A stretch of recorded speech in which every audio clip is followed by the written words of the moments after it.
वक्त हमारे साथ मौजूद हैं mister Abhay Dubey, spokesperson Congress. Sir, आपका स्वागत है इंडिया टीवी। धन्यवाद। आज ही आपकी पहली सूची आई है, इतना वक्त कैसे लगा?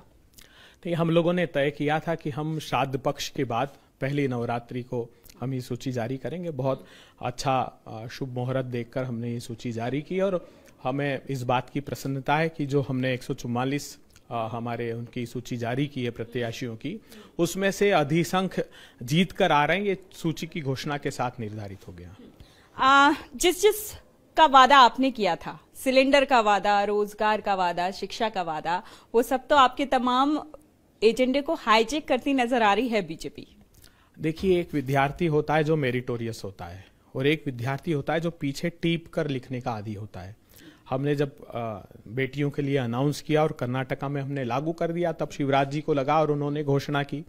लेकिन जब मूल्यांकन करेगी जनता तो उसे पता होगा कि ये मेरिटोरियस कौन है और देखकर किसने लिखा है। एक बात, 18 सालों में आज क्यों शिवराज जी को 3 महीने पहले याद आई कि बहनों को 1500 रुपए देना चाहिए, और 1500 रुपए देने का क्राइटेरिया क्या है कि जो गरीबी रेखा के परिवार हैं, जिनकी आमदनी का क्राइटेरिया है, जिनके पास जमीन इतनी हो वो क्राइटेरिया, तो इसका अर्थ यह है कि 4 से 5 करोड़ लोग 18 साल में गरीबी रेखा के नीचे चले गए। तो इससे संकेत मिलता है, हमने पहले ही तय कर लिया था कि हम 1500 महीना प्रत्येक बहना को देंगे। हम 94 लाख जो स्टूडेंट्स हैं, जो छात्र हैं स्कूलों में, उनको 500 से 1500 रुपए प्रति माह देंगे। गैस का सिलेंडर 500 रुपए प्रति माह कर देंगे। हम ओल्ड पेंशन स्कीम लागू करेंगे। हम 27% पिछड़ों को आरक्षण देंगे। जातिगत नहीं, कहाँ किया भाई, स्कूलों का तो विरोध कर रहे हैं। शिवराज जी तो मुखरता से विरोध कर रहे हैं जब प्रियंका गांधी जी ने घोषणा की।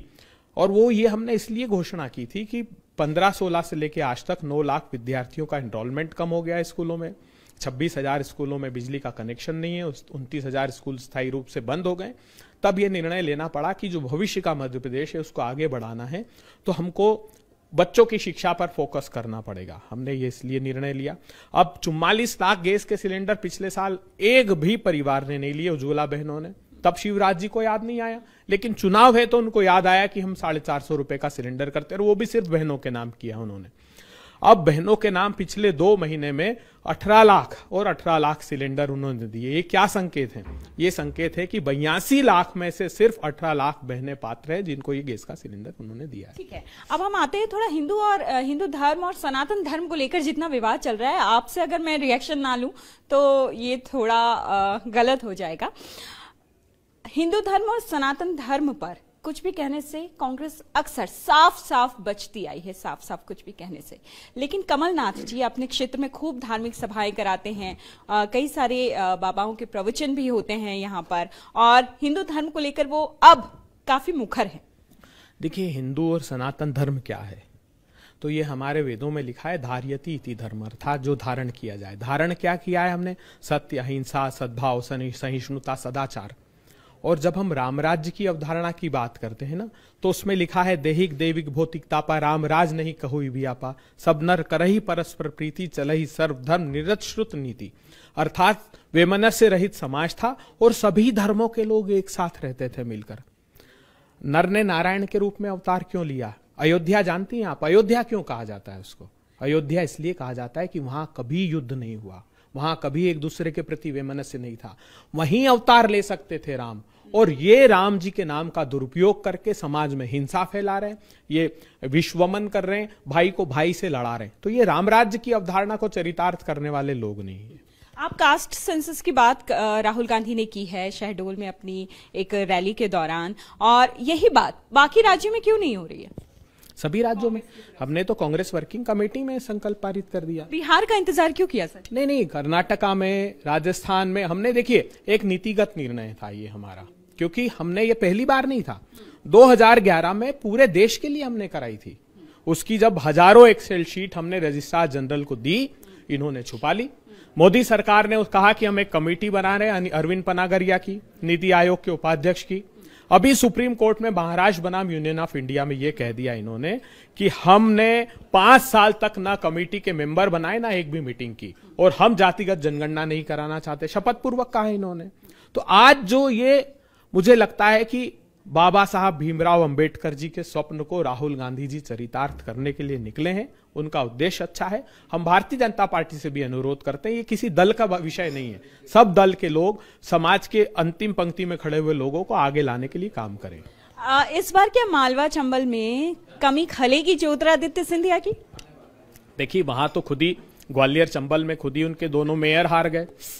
वहां तो बहुत बुरी परिस्थितियां, और मैं आपको विश्वास दिलाता हूं कि इस बार जो जीत हमारी निर्धारित होगी, जैसे पिछली बार मालवा और निमाड़ था, इस बार ग्वालियर चंबल और विंध्य ये निर्णायक भूमिका लेगा। हाँ, मालवा निमाड़ तो है ही है, लेकिन साथ में ये दोनों क्षेत्र भी बहुत बढ़ चढ़कर यहां पर हमारे प्रत्याशी जीत कर आने वाले हैं। और ये संकेत होगा। कर्नाटका में क्या हुआ? कर्नाटका में जनता ने भारतीय जनता पार्टी से प्रतिशोध लिया कि आपने बनी हुई सरकार उखाड़ कर फेंक दी, तो हम इतना बहुमत दे देंगे कि आप साहस भी नहीं कर पाओगे। लेकिन बीजेपी तो कहती है कि छत्तीसगढ़ से लूटा हुआ पैसा कर्नाटक भेजा गया, उसके बल पे चुनाव जीते। देखिए, इनसे प्रमाण पत्र चाहिए क्या हमको? 5,35,000 करोड़ रुपए धन्ना सेठ हिंदुस्तान से लूट कर भाग गए। ये जो प्रधानमंत्री कहते हैं कि रेवड़ी है रेवड़ी, हमने कहा कि बस की योजना चला रहे हैं हम। 16 करोड़ कर्नाटका में बहनों ने बीते 3 महीने में मुफ्त में बस में सेवा की। तो हम बस की चलाते हैं, ये एयर बस की चलाते हैं। एयर बस में हमारे विजय भाई, नीरव भाई, संदेशरा बंधु, ऋषि अग्रवाल 5,35,000 करोड़ रुपए लूट लिए। फिर एक एनसीएलटी का स्कैम कर रहे हैं। बड़े बड़े सेठों के 8-8, 10-10 हजार करोड़ की कंपनी को 300-300 करोड़ में सेटल कर रहे हैं। हर्ष गोयनका जी का ट्वीट देखिएगा, 2018 से कर रहे हैं वो, कि 5,38,000 करोड़ रुपए का ये स्कैम है। तो बाढ़ आई हुई है घोटालों की, और प्रधानमंत्री जी कहते हैं ना खाऊंगा ना खाने दूंगा। अरे खूब आंख बंद करके लोग खा रहे हैं, खा भी रहे हैं और खाने भी दे रहे हैं। आप पूरी की पूरी कहें बड़े उन लोगों को मध्य प्रदेश में बीजेपी ने उतारा जो केंद्र में मंत्री हैं, सांसद हैं, इसे लेकर कांग्रेस क्या कहना चाहेगी? देखिए, ये गेम प्लान था। ये सिंधिया जी और शिवराज जी का गेम प्लान था। इन्होंने कहा हम तो डूबेंगे ही सनम, तुम्हें भी ले डूबेंगे। इनको पता था कि सरकार में हार रहे हैं, अगर हम हार गए तो बड़े नेता ये हो जाएंगे जो बचेंगे। तो उन्होंने कहा कि बारी बारी से सबको हराने का प्लान बना दो। तो केंद्रीय नेतृत्व को कहा कि साहब तोमर साहब को भी दे दो, प्रहलाद पटेल को भी दे दो, ताकि हम इन सब को मिलकर जब हारना ही है तो सारे एक साथ डूब जाएं। यही इनका प्लान था और आगे वो चरितार्थ होगा। चलिए, थोड़ी सी बात नॉन पॉलिटिकल हो जाए। खूब चुनावी कसरत चल रही है, भाग दौड़ चल रही है और बहुत व्यस्तता भी होगी। तो खुद को फिट रखने के लिए और इस चुनावी रेस में बने रहने के लिए पूरी ताकत से शारीरिक मानसिक तौर पर आप क्या करते हैं? क्योंकि आप बहुत फिट लग भी रहे हैं। देखिए, उतार पर गाड़ी तेज चलती है। जब उम्र होने लगती है तो उतार होता है और तेजी से भागती है। वैसे मैं शुरू से अभ्यास हूँ एक्सरसाइज करने का। 10 किलोमीटर में रनिंग करता हूँ, जिमिंग करता हूँ नियमित रूप से, वो नहीं छोड़ता हूँ। और दोनों बच्चों को भी प्रेरित करता हूँ। मेरा सौभाग्य है कि दोनों बच्चों के भी मेरे 8 पैक्स हैं। शुरू में बड़ा रेजिस्ट करते थे घर वाले कि बहुत जिम की तरफ फोकस है, लेकिन मेरी मान्यता है कि कोई व्यसन नहीं लगता इससे। सबसे बड़ी बात यह कि बुरी आदत नहीं लगती किसी भी प्रकार की। और सबसे बड़ा अमूल्य निधि तो आपका स्वास्थ्य है। वो मेरा सौभाग्य है कि हम पूरे परिवार ने वो अर्जित करके रखे। चलिए, ये तो हो गई फिजिकल फिटनेस की बात। मेंटल हेल्थ की बात कर लेते हैं। कोरोना के बाद इस पर चर्चा बहुत ज्यादा बढ़ी भी है। तो मेंटल हेल्थ अच्छी बनाए रखने के लिए, खुशनुमा दिमाग दिल को रखने के लिए आप क्या करते हैं? देखिए, प्रणव मुखर्जी साहब की एक पुस्तक एक बार मैंने पढ़ी जब छात्र जीवन में था। उन्होंने कहा सार्वजनिक जीवन में वही व्यक्ति आए जिसमें निराशा का एक क्षण भी ना हो। और आज तक के जीवन में मैंने कभी निराशा नहीं ली।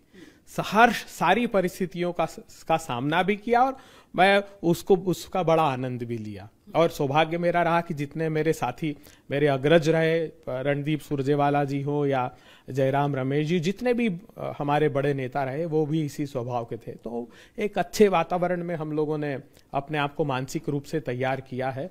और मैं नई जनरेशन को भी ये सलाह देता हूँ कि निराशा बिल्कुल नहीं आने दें अपने जीवन में। हमेशा प्रसन्न रहें और कोशिश करें। खासकर मैं स्कूली जीवन में नहीं पढ़ पाया ज़्यादा, लेकिन उसके बाद में अपने बच्चों को कहता हूं कि अब सारे विषय पढ़ने होते हैं। Being a spokesperson of the party, मुझे इकोनॉमिक्स भी पढ़नी है। वैसे लेजर फिजिक्स का स्टूडेंट है, एमएससी लेजर फिजिक्स में की है, लेकिन सारे विषय पढ़ने पड़ते हैं। तो बच्चों को भी ये कहता हूं कि अभी पढ़ लीजिए, नहीं तो आगे बहुत पढ़ना पड़ेगा। अच्छा, जब आप खाली होते हैं, वैसे तो एक राजनीतिज्ञ कभी खाली नहीं होता, जिस तरह एक पत्रकार हमेशा जिंदगी भर पत्रकार ही रहता है, लेकिन फिर भी जब कभी वक्त मिलता है थोड़ी उथल पुथल, राजनीतिक उथल पुथल से अलग, तब आप क्या करते हैं अपने खाली वक्त में? क्या पसंदीदा है, क्या शौक है आपके?